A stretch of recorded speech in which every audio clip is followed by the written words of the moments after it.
For today's video, ilang araw tayo na wala tayong upload sa pagre-repair ng amplifier kasi sobrang busy ko, tapos basta may mga inuna lang ako. Ngayon, eto, sisingit muna tayo ng mga speaker kasi natatambak yung speaker ito, lagdag sikip. Dagdag sikip ng pwesto. Ngayon, ito muna unahin ko kasi medyo nakabaklas na ito. Malinis na siya, oh. Nung dinala rito sa akin to, yung naiwan na lang is ito na lang dust cap na to, nakaganito siya. Kaso tinanggal ko na, pasensya na. Kalimutan ko gawa ng intro kanina na nakaganon pa siya. Kasi inisip ko wala akong pang-upload, kaya eto gagawa ko ng pang-upload natin.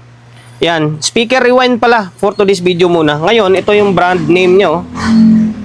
Daichi pala ito. Daichi na 1500i. Okay, 8 ohms na around 300 to 600 watts ito. 35 Hz to 3 kHz woofer. Pero pinapakuan sa akin to, parang pinapa-instrumental. Okay, sabi ko mas maganda pang instrumental eh. Lalo yung foam ngayon, mas sobrang lambot. Ayan, ngayon ito tinanggal ko na, nilinis ko na. Yung papalitan lang natin is yung cone lang. Ito, lalagay natin, instrumental siya. Ayan, mas maganda pa to tumunog eh. Ayan, ginawa nating instrumental. Kasi nung dinala rito sa akin to, wala nang cone eh. Wala nang cone. Hindi natin alam kung instrumental siya or foam. Pero si Bossing din nag-suggest nito. Eh, malinis na siya, hapigtas na. Ito to. Ito yung natira na coil, oh. Kasi grabe yung dikit niya kanina, oh. May story na kasi ng repair to. Ayan. Napigtas na siguro dati. Sana wag mapigtas ito or matuluyan. Ngayon, dahil nilinis na ng may-ari, ganda, oh. Makapintura na siya, oh. Sasalpak na lang natin to. Kumbaga, mababawasan yung trabaho natin. Ito siya, D15. Swak na swak, oh. May natira na konti na clearance para sa may pandikit. Okay? Ngayon, ipipesto natin. Bago mo ipesto yan, wakawak ko pa yung camera. Mamaya ikuha natin. Isintro natin. Make sure na nalinisan mo muna, siyempre. Kaya malinis muna siya para walang nakakalang na dumi. Ito, malinis na nung dinala rito sa atin. Tapos, pwede kayong gumamit ng guide na sabi natin acetate o plastic na basta pwede mo siyang pang-guide. Ako, baraha yung gamit natin ngayon. Naubusan ako ng acetate. Hindi na ako gaano gumagawa ng TV kasi ngayon. Or hindi na ako nakapagbaklas ng TV. May mga baklasin tayo pero ito, baraha na. Mura lang naman itong baraha eh. Okay, ayan. Lalagyan mo siya ng guide muna. Para, bago mo siya isalpak yung cone. Okay, ngayon, pesto muna natin. Ito, pasensya na kayo guys ha, kung ginagawa ko na bago siya ipakita. Tinatamad ako maglagay ng stand ng camera natin para mag voice over pa ako eh. Ayan, ito ginawa natin oh. Naglagay na tayo ng guide ha. Ayan, may guide na siya oh. Baraha, yung tipong saktong-sakto talaga siya para wala siyang gap or yung gilid-gilid niya pantay. Tapos, bago nyo isalpak yung cone, ba, halimbawa itong cone mo, kailangan lagyan mo na agad ng rugby. Yan, lagyan natin ng rugby. Itong gamit natin oh. Gumamit kayo ng rugby na medyo maganda. Huwag kayong gumamit ng mga mumurahin na rugby kasi yun, ampaw yun, hindi gaano dumidikit. Ayan, lalagyan mo itong gilid ng yung edge ng cone mo. Ayan, lalagyan mo siya. Tapos, etong speaker mo, yung basket, itong gilid do, lagyan mo na rin siya. Ito, meron siya oh. May dikit na yan, kung makikita nyo. Ito nga, brush nga ginamit ko. Ayan, makita nyo, may kwan siya oh. Mabakat na, may pandikit. Rugby yan. Ngayon, ang technique, para mas madikit yung rugby, wag nyo agad idikit. Di ba pag nalagyan mo ng rugby yan, wag mo agad idikit, wag mo agad silang idikit. Kasi, hindi yan matibay. And then, wag kang maglagay. Halimbawa, ito lang lalagyan mo, ito hindi mo lalagyan, tapos ipapatong mo lang, hindi madikit yan. Pangit. Ang magandang gawin, maglagay ka muna ng rugby dito sa basket, saka dito sa may cone. Ayan, kapag tulad dito, medyo matuyo-tuyo na. Saka mo siya ipapatong. Okay, tulad dito. Ito, makapal kasi ito eh. Kaya hindi pa siya natutuyo. Kaya agurin natin. Malapit na oh. Nanunuyo na yung iba eh. Yung iba lang na medyo makapal lang nalagay natin. Bakit din pag sobrang kapal? Ayan. Then, kapag medyo tuyo na yan, saka mo siya na isasalpak. Tapos, huwag nyo kalimutan na. Ito. Yung kuwang kanina, sana. Yan, ito, binalik natin paloob yung terminal ng coil. Kasi baka mamaya, isalpak mo yan, napunta sa ilalim. Nako, makuan yan, mahihiwalay. Kailangan dito sa taas mapunta yung kuan mo, yung coil, yung terminal niya, kasi nga sa taas natin dadaan yan, dito idadaan. Okay? Ayan, paalala lang. Ngayon, dahil nailagay na natuyo na to, medyo natuyo na siya, dumi pa. Pwede na siyang isalpak. Okay? Teka lang, isalpak ko na nga muna. O ayan, naisalpak ko na siya. Okay, inulit natin ha, pasensya na, tinatamad ako ngayon eh. Natamad ako na maghanap ng pwesto. O ayan, madikit na siya oh, kita mo oh. Ganda ng pagdikit niya. Ngayon, ang kasunod ay ito na, maglalagay na tayo ng pandikit dito. Ngayon, hindi ako gagamit ng special formulation na pandikit kasi hindi naman ganun kalakas yung watts nito. Matagal matuyo kasi yun. Ang gagamitin natin is epoxy lang.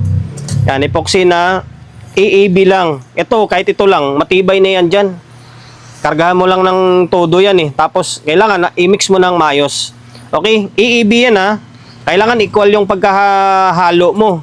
Or di kaya hindi baling mas madami siguro yung hardener eh. Para, kaso lang, mas mabilis man matuyo. Ito kasi mga nasa around 7 minutes, tuyo na to eh. Okay, maghalo lang ako, tsaka tayo maglalagay na pandikit. Pasensya na kung di ko na pinapakita kung paano siya gawin. Same lang din naman yan, sundan mo lang pinapaliwanag ko eh. Makukuha kang diskarte dyan. Ito na, naghalo na tayo. Ito to. Ngayon, haluin nyo ng maigi yan. Tapos, wag mo agad ilagay. Tansyahin mo na medyo paano siya, medyo ano tawag nito? Malapot-lapot na siya konti, saka mo siya i-apply. Yan, make sure na may apply mo ng maayos. Pero parang hindi maganda yung setup ko ngayon pero po ngayon sarili ko Ayan, i-applyan lang ng maigi ito Okay, tapos ingatan na wag bumuhos dun sa loob. Baka may gumapang dun sa loob, babara dun sa loob. Kaya wala yan, magbabaklas ka ulit. Ingatan lang. Kailangan dito lang sa pinaka labas. O di kayo di baling pumunta doon sa dito ba? Dito. Kahit di dyan lang siya umagos, okay lang. Wag doon sa may loob ng butas. Okay? Walang diskarte dyan Eto guys, pag uminit na ito, bigla na lang tutuyo yan. Kaya kailangan medyo mabilis din kayo. Okay, bilisan natin, matutuyo to. Okay?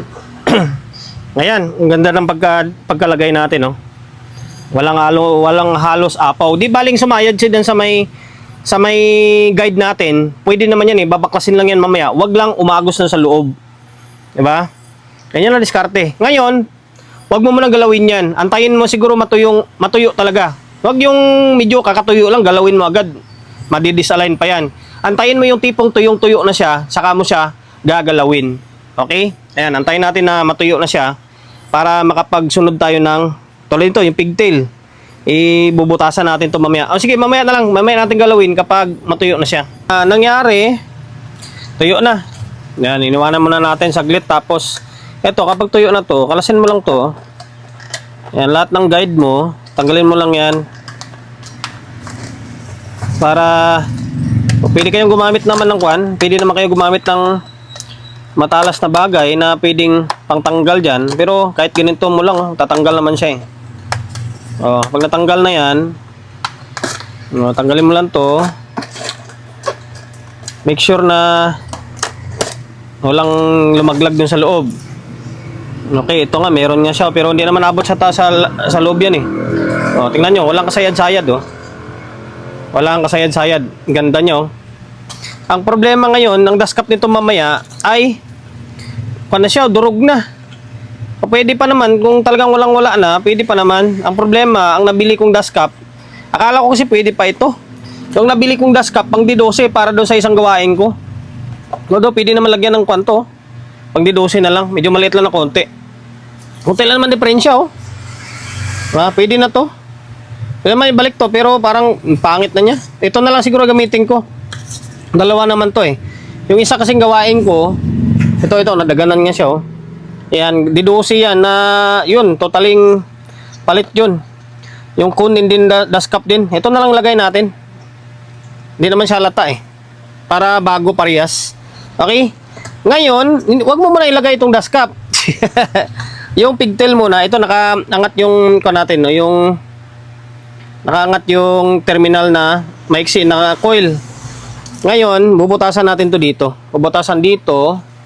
Tingnan nyo, butasan natin. Kung saan siya banda, doon ka lang din magbutas. Okay, dito. Tansyahin natin para baka mamaya hindi siya matakpan ng dust cap. Okay, dito, bubutasan natin dito. Saktong butas lang. Huwag naman sobrang laki. Yan, okay. Butas na. Yan.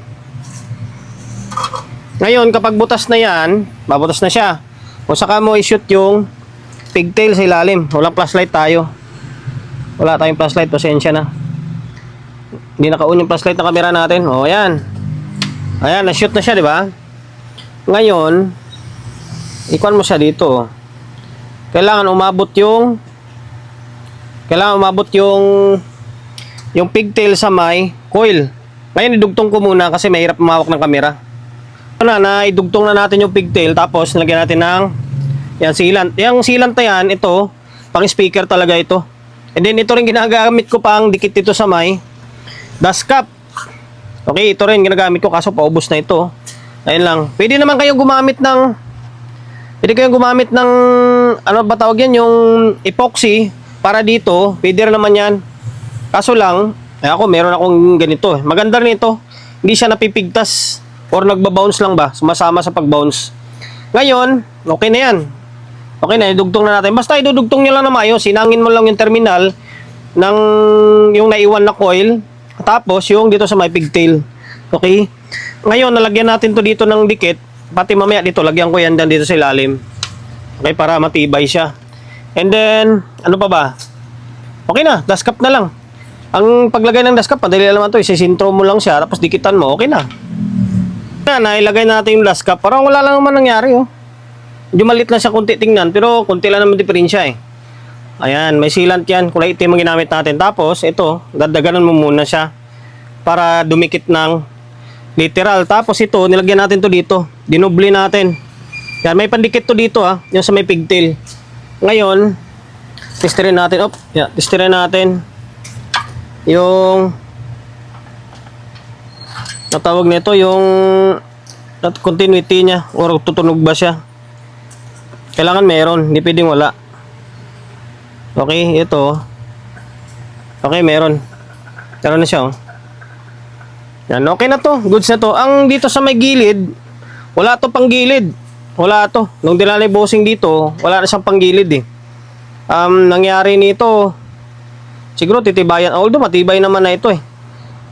Wala na doon pang gilid to.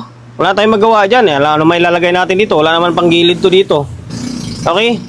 Yun lang. Hanggang dito na lang. Sana nakapagbigay idea ako kahit na wala lang aktual na gawaan. Paliwanag na lang ah. Okay, subscribe ka na.